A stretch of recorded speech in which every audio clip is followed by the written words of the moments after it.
이스라엘이여 너는 행복한 사람이로다.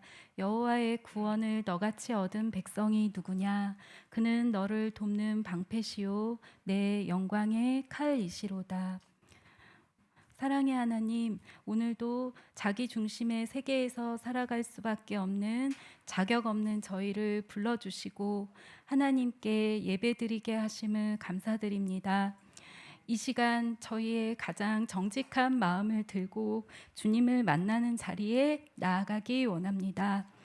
걱정하고 근심하던 마음, 불안했던 마음, 분주했던 마음, 또 다스릴 수 없어서 힘들었던 마음, 삶의 고통과 질병, 고단함으로 지치고 원망하고 미워했던 마음을 주님께 내어놓습니다.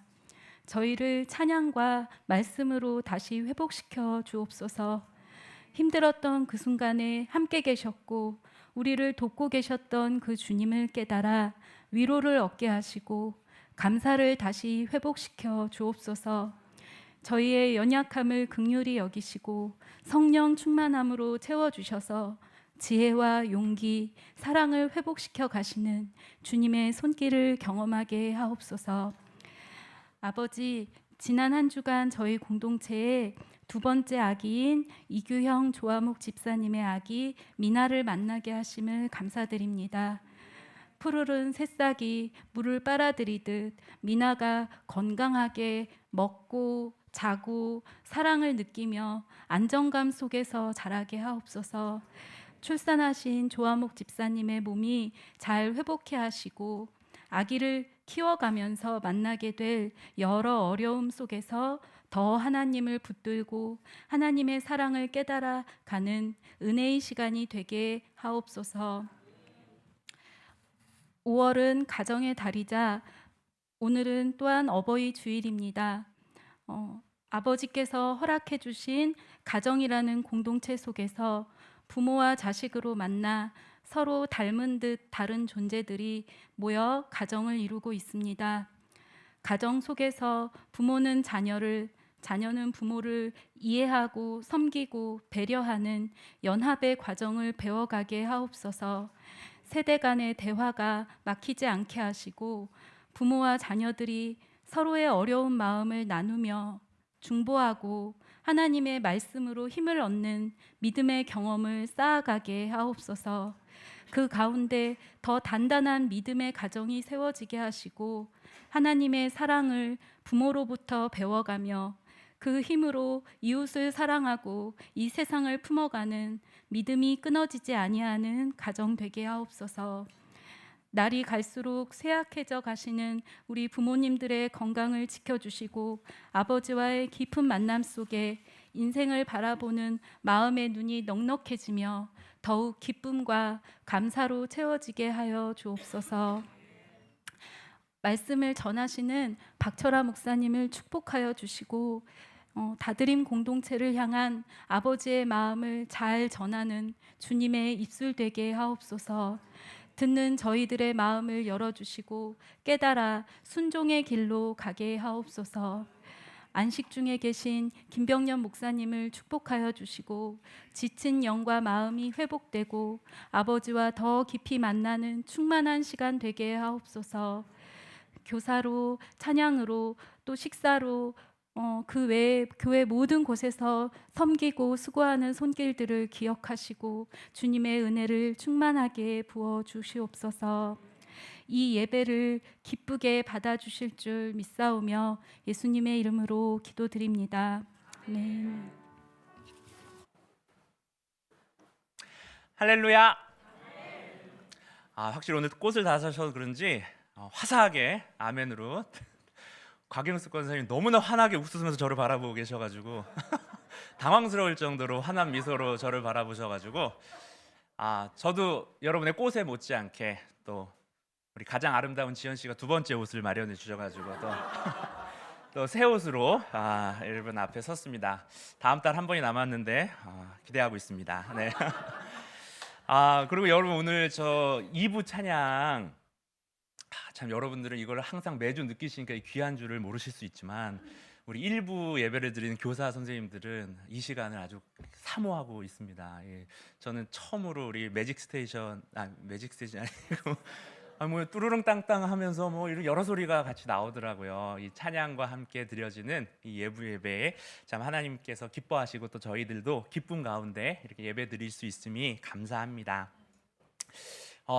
여러분 아무도 기다리시지 않으셨겠지만 박철아 목사와 함께하는 공동서신 두 번째 시간이 찾아왔습니다. 와! 네, 이렇게 꼭 황희석 지사님 좀 웃으면서 박수를 쳐주셨으면 좋겠습니다. 네. 네.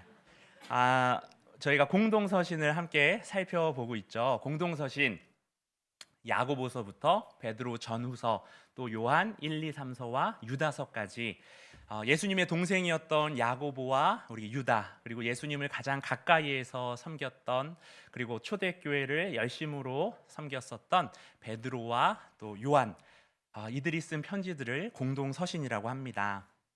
이 공동서신은 세상과 교회라는 큰 주제를 가지고 세상 속의 교회 그리고 또 교회 속의 세상 세상을 이기는 교회, 세상에서 자기를 또 지키는 교회 등 예배당뿐만 아니라 우리가 온갖 유혹과 고난으로 가득 찬 세상을 살아가게 되는데 그곳에서 어떻게 우리가 살아가야 될지에 대한 하나님의 그 풍성한 뜻을 들려주는 성경의 보물과도 같은 책이라고 말씀을 드렸습니다.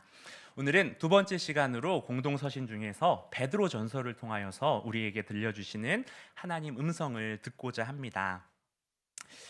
사도 베드로는 이 베드로 전서를 통하여서 이 땅에서 살아가는 저와 여러분 그리스도인들의 정체성을 한마디로 정리를 해주는데요. 그게 바로 나그네입니다. 나그네. 교회는 즉 저와 여러분은 본질상 여행 중이라는 겁니다. 우리는 이 세상을 나그네이자 여행자로서 살아갑니다.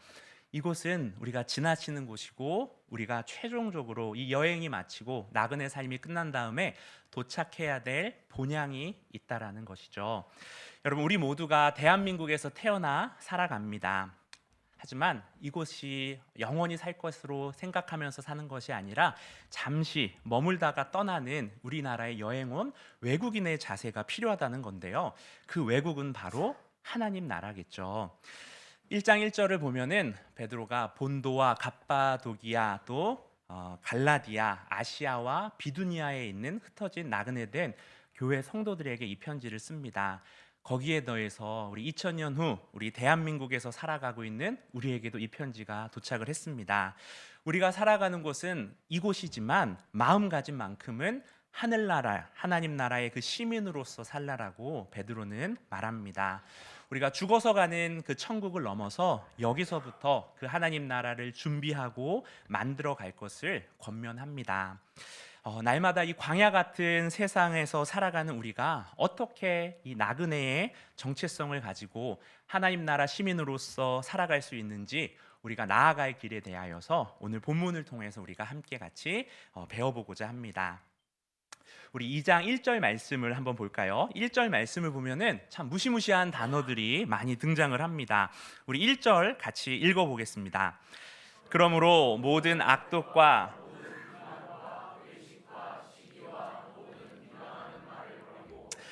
악독, 기만, 외식, 시기, 비방 나그네된 교회가 이 맞닥뜨리고 있는 광야 같은 세상의 현실이기도 하고 부끄럽지만 우리 자신의 모습이기도 합니다.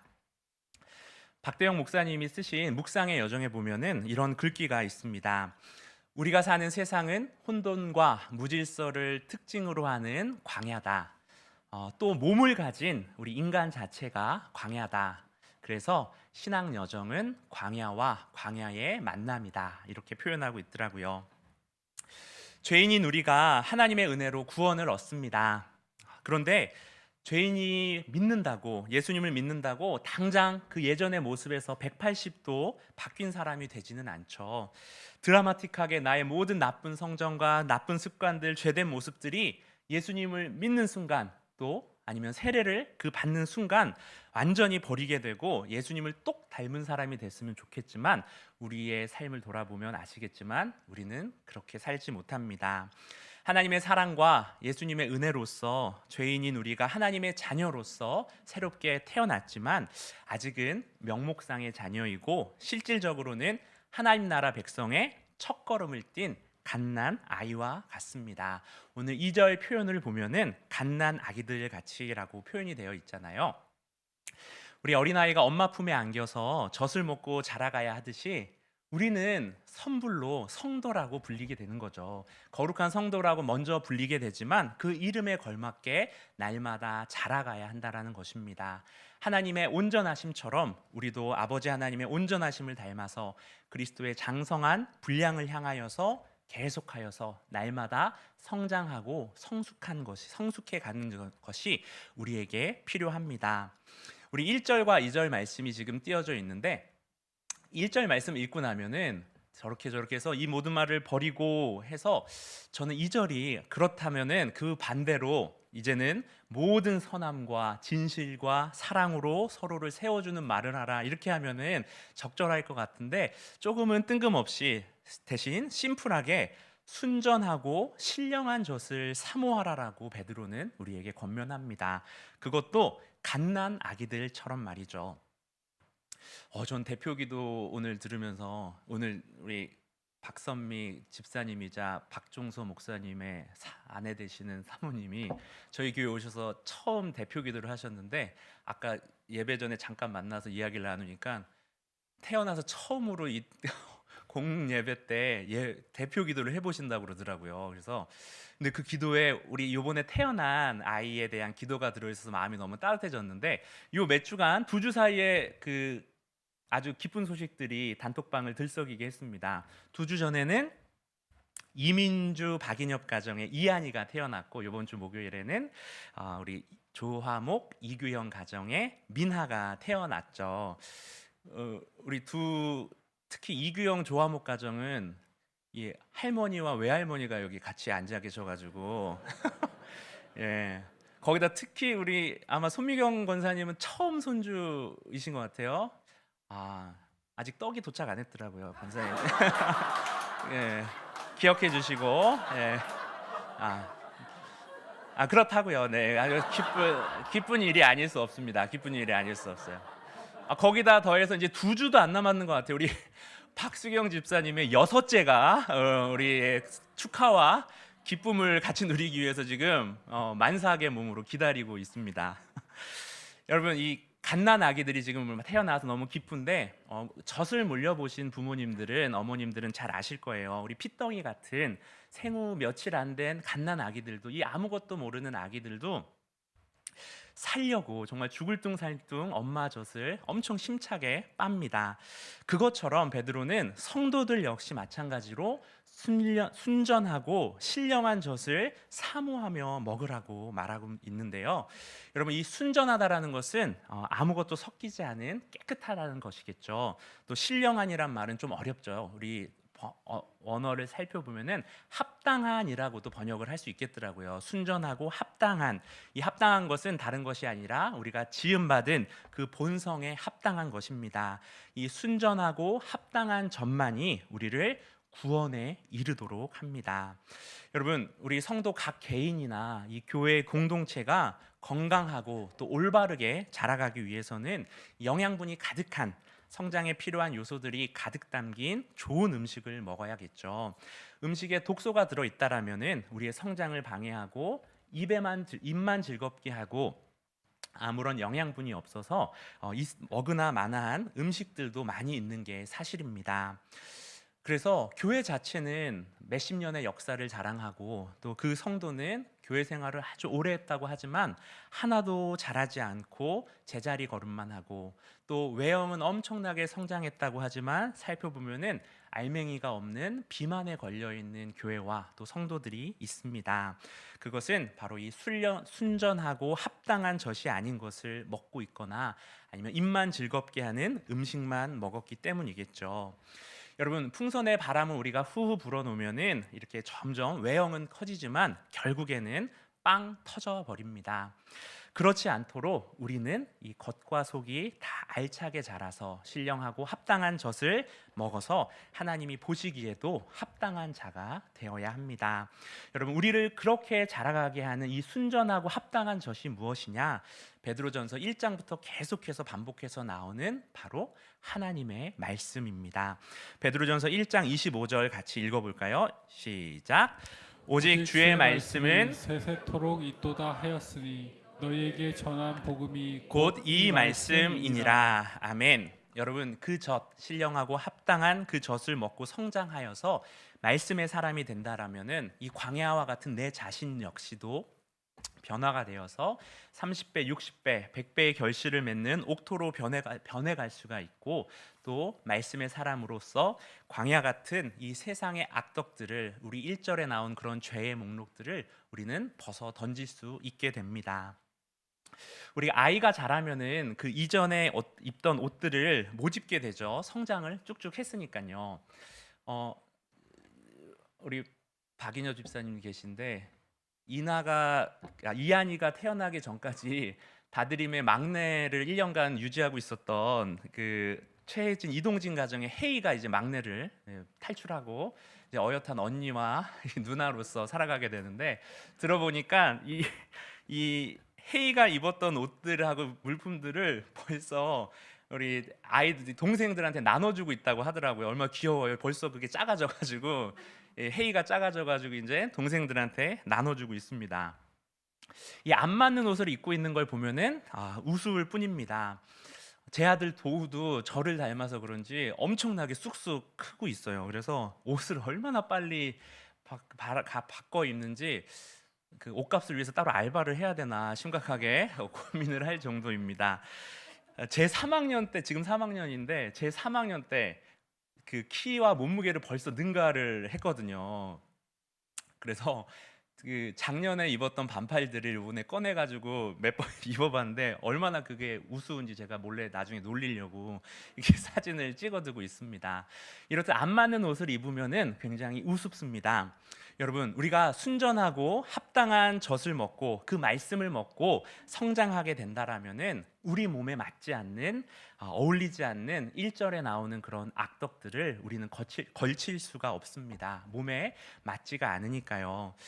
혹시 이런 경험 없으십니까? 내가 이거 하면 하나님께 혼나지 않을까 하는 그런 율법적인 기준으로 죄를 안 짓는 것이 아니라, 내가 누리고 있는, 지금 경험하고 있는 하나님의 사랑과 은혜가 너무나 감사하고 커서 하나님의 소유가 된 이 몸 가운데 그런 악덕들을 걸치고 싶지 않아서, 죄를 짓고 싶지 않아서 죄에서 돌이키는 그런 경험 말이죠.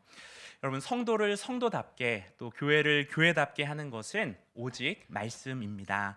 내 욕망과 세상 풍조가 섞여 있지 않은 순전하고 합당한 말씀만이 우리를 교회답게, 성도답게 자라가게 합니다. 진정 교회가 성장한다라는 것은 외형만이 커지는 것이 아니라 우리가 예수 그리스도 안에서 예수님을 배워서 알고 닮아서 그 닮고 따르는 일에 성장한다라는 것, 그리고 아버지 하나님을 따라서 그분의 거룩함에 조금씩 가까워진다라는 것이겠죠. 여러분, 저와 여러분은 말씀으로 태어났고 또한 말씀으로만 세상을 이깁니다. 여러분은 지금 말씀에서 어떻게 자라가고 계십니까?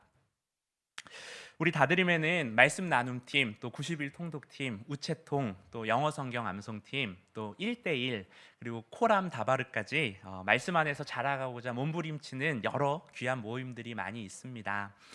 아모스 8장 11절 말씀처럼 참 이 세대는 물이 없어 가람이 아니라 여호와의 말씀을 듣지 못한 기갈입니다. 참 말씀의 홍수인 시대, 유튜브만 틀면, TV만 틀면 말씀이 나오지만 이 말씀이 순전하고 신령한 말씀이 기갈인 참 기가 막힌 모순의 시대를 저희는 살아갑니다. 다음에 하면 되지 뭐라고 또 내일로 여러분 미루지 마시고 순전하고 합당한 말씀을 먹는 자리를 오늘 발걸음을 그 자리로 옮기시는 우리 다드림의 모든 가족들 되기를 기도합니다. 우리 훈련부 광고 이 정도면 됐겠죠, 황성욱 장로님? 네. 우리 말씀 나눔팀, 90일 통독, 우체통, 영어 성경 암송, 1대1, 코람 다바를 여러분 고르시면 됩니다. 우리 3절 말씀을 같이 한번 읽어보겠습니다. 3절 시작.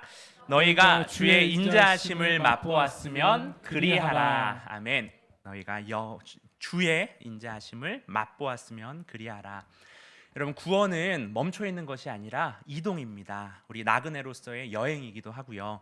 저 멀리 지금은 완전하게 보이지는 않고 손에 잡히지는 않지만 저 아스라이 보이는 온전한 구원이라는 그 목적지까지 가는 우리의 여정이 바로 우리의 구원이죠.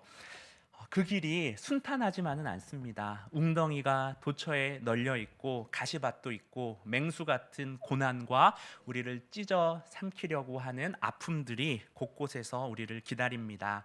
우리의 마음을 상하게 하고 낙심케 하는 일들이 어제도 오늘도 우리를 기다리고 있습니다. 그 길에서 이 구원의 여정 가운데서 성경은 그냥 딱 참고 죽을 때까지 죽었다 생각하고 눈 딱 감고 참고 인내해라고만 말하지 않습니다. 오히려 주의 인자하심을, 주의 선하심을 맛보며 가라라고 베드로는 우리의 어깨를 두드려 줍니다. 여러분, 이 3절 말씀은 참 유명한 시편 34편 말씀을 인용한 것인데요.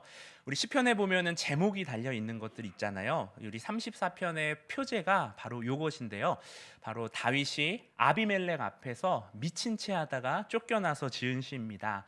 사울 왕에게 죽을까봐 그 사울을 피하여서 도망치고 있는 상황 가운데 이 34편을 지었습니다. 여러분, 이 시편 34편의 다윗의 상황과 또 베드로전서를 처음 읽고 있는 흩어진 교회들의 상황이 매우 유사합니다. 둘 다 이 하나님께서 약속하신 영광으로서 택함 받고 부르심을 받았습니다. 교회도 그렇고 다윗도 그렇고요. 하지만 이들이 맞닥뜨리고 있는 현실은 나그네로 여기저기 쫓겨다니고 있고 목숨이 위협받고 있고 또 고난의 한가운데 있는 모습입니다. 그런 다윗으로 하여금 무엇이 목숨을 위협받고 있는 그 나그네 생활, 기름 부음을 받았다고 하지만 고난 중에 기약 없이 기다려야 하는 그 고된 삶을 견디게 했을까요? 우리 34편 8절 말씀을 같이 읽어봅니다. 너희는 여호와의 선하심을 맛보아 알지어다. 그에게 피하는 자는 복이 있도다. 아멘. 여호와의 선하심. 여러분, 여기서 강조점은 선하심이 아니라 여호와입니다. 여호와의 선하심. 베드로전서 2장 3절에 있던 주의 인자하심도 인자하심의 방점이 아니라 주께 우리의 방점을 찍어야 합니다. 우리의 믿는 대상이기도 하고 우리의 소망을 둔 그분께서 누구이신지를 알게 될수록, 우리 말씀에 따르면은 맛보아 알수록 그분 자체를 통하여서 우리는 힘을 얻게 됩니다. 그래서 너희는 여호와를 맛보아 알지어다라고 썼었으면 어땠을까 개인적으로도 생각을 해보았는데요. 맛보아 알지어다, 이렇게 맛 이렇게 나오니까 여러분, 다이어트 명언 중에 혹시 그 말 아시나요? 아는 맛이 더 무섭다라는 말이 있습니다. 우리가 다이어트를 하면은 식이 조절, 먹는 거를 조절해야 되는데 그때 밥을 안 먹고 있을 때 생각나는 맛이 모르는 맛이 생각나는 것이 아니라 잘 아는 맛, 다 아는 맛, 삼겹살, 피자, 치킨, 짜장면 맛, 그 맛들이 더 무섭다라는 겁니다. 여러분, 이 하나님을 맛보아 알수록, 주님을 맛보아 알수록 신령하고 합당한 젖이 아닌 다른 세상적인 대안들은 맛을 잃게 됩니다. 여러분, 아는 맛이 더 무섭습니다. 우리의 삶을 신령하고 합당한 젖이 아닌 값싼 대안으로 채우지 않기를 원합니다. 우리의 입맛을 싸구려 젖들로서 떨어뜨리지 않기를 바랍니다. 그렇게 하면 할수록 그 하나님의 말씀을 향한 우리의 갈망이 잃어가게 되거든요. 순전하고 합당한 젖, 그 신령한 젖, 하나님의 말씀만을 먹고 자라서 온전한 구원을 향하여서 함께 씩씩하게 나아가는 우리 다드림 되기를 기도합니다. 우리 4절 5절 말씀을 함께 읽어볼까요? 4절 5절입니다. 사람에게는 버림바가 되었으나 하나님께는 택하심을 입은 보배로운 산돌이신 예수께 나아가 너희도 산돌같이 신령한 집으로 세워지고 예수 그리스도로 말미암아 하나님이 기쁘게 받으실 신령한 제사를 드릴 거룩한 제사장이 될지니라. 아멘. 베드로는 명확하게 교회가 나아가야 될 그 방향을 예수 그리스도, 예수님으로서 제시를 합니다. 우리 방금 다윗과 흩어진 교회들 이야기를 했지만 사실 우리 예수님이야말로 하나님께 택함을 받았지만 이 땅 가운데에서 버림받은 자의 원형이라고 하실 수가 있죠. 그렇기 때문에 예수님의 그 삶을 우리가 알기 때문에 우리는 참 위로를 받습니다. 주님 자신께서, 우리 예수님께서, 그 높으신 하나님의 아들께서 우리가 겪고 있는 이 아픔과 어려움들을 더 절절하게 낙심할 만한 상황 가운데 계셨다라는 것을 우리는 고백하기 때문입니다. 주님이 우리에 앞서서 우리의 걷는 길을 걸어가셨고 우리와 뗄 수 없는 관계를 맺고 계십니다. 여러분, 예수님과 우리의 관계가 뗄 수 없는 관계인데 그거를 우리 사도들마다 굉장히 다른 비유를 써서 메타포로서 설명을 합니다. 사도 바울은 지체라고 해서 표현을 하죠. 로마서를 보면은 예수 그리스도가 몸의 머리가 되시고 그리고 우리는 그 몸의 지체로서 예수님과 우리의 관계를 설명합니다. 요한은 요한복음에서 포도나무를 가지고 예수님과 우리의 관계를 설명하죠. 예수님은 포도나무시고 우리는 그 가지가 되어서 포도나무에 붙어서 열매를 맺어간다라고 표현을 합니다. 그러면 우리 사도 베드로는 예수님과 우리의 관계를 무엇으로 표현을 하냐면은 집을 짓는 일에 비유를 해서 예수님과 우리의 관계를 표현합니다. 바로 우리가 집이고 그 집의 모퉁이 돌이 바로 산돌 예수님이시라고 말이죠. 여러분, 이 돌이 많은 유대 땅에서는 그 돌을 가지고 집을 짓는 일이 아주 흔했습니다. 성전도 마찬가지고요. 이 예수님을 그 흔한 아주 익숙한 돌이라는 이미지를 가지고 설명을 합니다. 예수님이 보배로운 산돌이라고 사절 말씀은 기록하죠. 산돌. 여러분, 참 재미있는 표현입니다. 산돌, 살아있는 돌이라니요. 영어를 찾아보니까 정말로 리빙 스톤이더라고. 리빙 스톤. 아프리카 선교사 리빙스톤도 그것까지는 안 찾아봤는데 갑자기 지금 네이버를 키지 마시고요. 집중하시고 나중에 찾아봐서 알려주시면 됩니다. 리빙스톤, 여러분 표현 자체가 살아있는 돌이라니 굉장히 모순적입니다.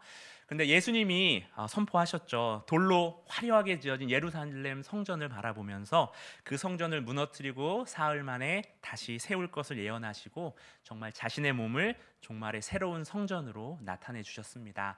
아마 베드로는 예수님의 그 말씀을 그리고 정말로 십자가에서 돌아가시고 3일 만에 부활하셨던 그 사건을 기억하면서 이 말씀을 기록했지 않았나 합니다. 살아있는 반석이자 새 성전의 기초돌로 예수님을 선포하는 것이죠.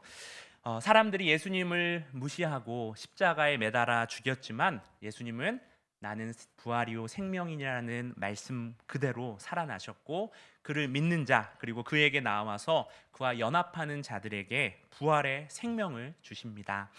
집은 생명이 없는 돌로 지어지지만 우리 인간들이 모인 공동체인 교회는 살아있는 성도, 저와 여러분이 이 교회 공동체를 만들어가는 건축 재료입니다. 예수님께서 이 교회라는 집에 모퉁이 돌이 되어주시고 또 그것 없이는 집이 설 수 없는 필수적인 기초돌이 되어주시죠. 그런데 그냥 돌이 아니라 살아있는 돌, 살아계신 분, 그리고 그로 인하여서 다른 이들을 살게 하시는 돌로서 우리 예수님은 우리 가운데 계십니다. 그러면 우리가 살아가기 위해서, 살기 위해서는 무엇보다 그 생명이신 살아있는 돌인 예수님께로 나아가는 것이 필요하겠죠. 여러분, 죄인인 우리가 그리스도께 나와서 이렇게 살아있는 돌을 통하여서 생명을 얻는 것으로 끝나느냐? 우리 5절 말씀을 보면은 하나님의 뜻은 더 큰 곳에 있다라는 것을 깨닫게 됩니다. 죄인인 우리가 그리스도와 연합하여서 산돌이 될 뿐만 아니라 교회라는 거룩한 공동체를 이루어서 제사장의 역할을 우리에게 맡기십니다. 여러분, 출애굽기 19장 6절에 보면은 하나님께서 출애굽하고 시내산에 도착한 이스라엘 백성들을 향하여서 제사장 나라라고 표현하시는데요. 너희가 내게 대하여 제사장 나라가 되며 거룩한 백성이 되리라. 동일한 말씀이 우리 베드로전서에도 나오죠.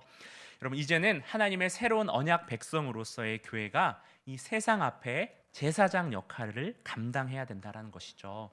구약에서는 레위 지파 사람들만이 제사장 일을 할 수 있었지만은 이제 예수 그리스도로 인하여서 우리들 자신들이 직접 제사장직을 수행할 수 있습니다.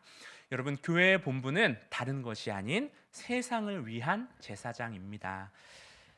교회는 결코 교회 자신을 위해서 있는 것이 아니라 세상을 위하여서 예수님을 믿지 않는 이웃을 위한 제사장으로 존재한다라는 점을 우리는 잊어서는 안 됩니다. 그렇다면 어떻게 이 제사장 역할을 감당할까요? 구약 제사장들이야 레위기에 있는 대로 짐승의 희생 제물을 바치는 규범대로 했으면 되는데 우리의 제물은 동물의 피가 아닌데 그렇다면 우리는 어떻게 이 시대 가운데 제사장의 역할을 감당할 수 있느냐? 잘 아시는 사무엘상 15장 22절 말씀을 보면은 순종이 제사보다 낫고 듣는 것이 수량의 기름보다 나으니라고 기록되어 있습니다. 여러분, 절대적인 제사 중심 사회였던 구약 때 선포된 말씀입니다. 구약에서도 하나님은 제사보다 마음에서 우러나오는 순종과 행함을 강조하십니다. 베드로전서는 이 전통 아래에서 베드로전서 1장부터 5장을 통하여서 계속해서 우리들에게 도전합니다. 고난 속에서 악을 악으로 갚지 말고 선한 행실로서 선을 행하며 우리의 선한 행실을 통하여서 오히려 그것을 악으로 갚는 자들에게마저도 참음으로써 제사장직을 수행하라고 말이죠. 누구를 따라서? 바로 억울하지만 억울하게만 보이는 그 본을 이 제사장직을 온전하게 완전하게 보여주신 예수 그리스도를 따라서 우리 이 땅 가운데 그렇게 선한 행실을 통하여서 제사장직을 수행하라라고 권면합니다. 여러분, 돌을 쓴 거가 유대에서 많이 쓰인 것이라는 이유도 있겠지만 사실 베드로라는 이름 뜻이 바위라는 거 아시죠? 반석이라는 뜻이 바로 이 베드로입니다. 베드로의 원래 이름이 무엇일까요? 시몬이죠. 시몬과 안드레를 부르셨었습니다. 그 시몬이 예수님에게 주는 그리스도시요 살아계신 하나님의 아들이십니다라는 신앙 고백을 드렸을 때 그 고백 위에 하나님께서 교회를 세우겠다고 하시며 베드로라는 이름을 시몬에게 주셨습니다. 처음에는 베드로도 이 산돌이신 예수님께 걸려 넘어졌습니다. 3번이나 예수님을 모른다고 부인했고 또 죽음이 두려워서 고향 갈릴리로 도망친 자가 바로 이 베드로입니다. 하지만 베드로는 결국 이 산돌 위에 굳게 선 반석 같은 사도가 됐는데요. 자기 이름처럼 어떻게 그렇게 됐느냐? 바로 베드로는 신령하고 합당한 젖 하나님의 말씀을 듣고 회개했습니다. 그 새벽에 주의 말씀을 기억했고 그 말씀에 순종했습니다. 여러분, 말씀만이 우리를 반석 위에 세워가는 신령한 집으로 만들어 갑니다. 우리가 정말 말씀을 사랑하기를 소망합니다. 베드로와 같이 말씀을 듣고 회개하기를 소망합니다. 내가 있는 자리에서 내게 들려주신 신령하고 합당한 젖 하나님의 말씀을 기억하고 무엇보다도 그 말씀에 순종함으로 살아가는 우리 사랑하는 다드림 교회 되기를 간절히 기도합니다. 우리 9절 말씀, 우리 너무나 유명하고 암송하는 말씀이실 텐데 한번 보시죠. 어디선가 많이 봤던 말씀이시죠? 자, 외우겠다 싶으신 분들은 저를 보시면 되는데 우리 아무도 보지 않으시니까 우리 화면을 보고 큰 소리로 읽어보겠습니다. 그러나 너희는 택하신 족속이요 왕같은 제사장들이요 거룩한 나라요 그의 소유가 된 백성이니 이는 너희를 어두운 데서 불러내어 그의 기이한 빛에 들어가게 하신 이에 아름다운 덕을 선포하게 하려 하심이라. 아멘. 자, 우리를 수식하는 4가지의 어마어마한 엄청난 표현들이 나옵니다. 택하신 족속, 거룩한 제사장들, 그의 소유가 된 백성, 거룩한 나라, 이 4가지가 나옵니다. 자, 여러분 이거 듣고 있으면 그래, 내가 이런 사람이지. 하나님께서 택하시고 왕 같은 제사장이고 하나님의 소유가 된 백성이지라고 우리의 자존감을 높이기가 딱 좋은 말인데요. 사실 이 9절의 주 동사는 이 9절을 가장 중요한 동사는 바로 마지막에 나오는 선포하다라는 동사입니다. 이 4가지의 엄청난 수식들은 바로 그런 우리를 어두운 데서 불러내어 그의 기이한 빛에 들어가게 하신 하나님의 아름다운 덕을 선포하게 하려고 우리를 부르셨다라는 것을 강조하기 위함이었습니다. 선포가 바로 목적입니다. 베드로전서 2장 9절처럼 여러분들이 잘 아시는 말씀이 또 하나 있는데 이사야 43장 21절 말씀입니다. 우리 찬양팀이 유난히 좋아하는 말씀으로 유명한데요. 저와 여러분의 창조 이유를 기록한 본문이기도 합니다. 우리 43장 21절 이사야 말씀을 한 목소리로 읽어보겠습니다. 이 백성은 내가 나를 위하여 지었나니 나를 찬송하게 하려 함이니라. 네, 우리 강영주 집사님 참 좋아하실 만한 말씀이 아니죠. 여러분, 우리가 죄의 어두움에 갇혀 있다가 빛 가운데로 옮겨져서 구원받은 것은 단순히 나의 구원을 좋다라고 즐기고 만족하면서 우리 구원받은 우리들끼리 모여서 참 잘됐다, 우리 오순도순 즐겁게 지내보자 라고 부르신 게 아니라는 것입니다.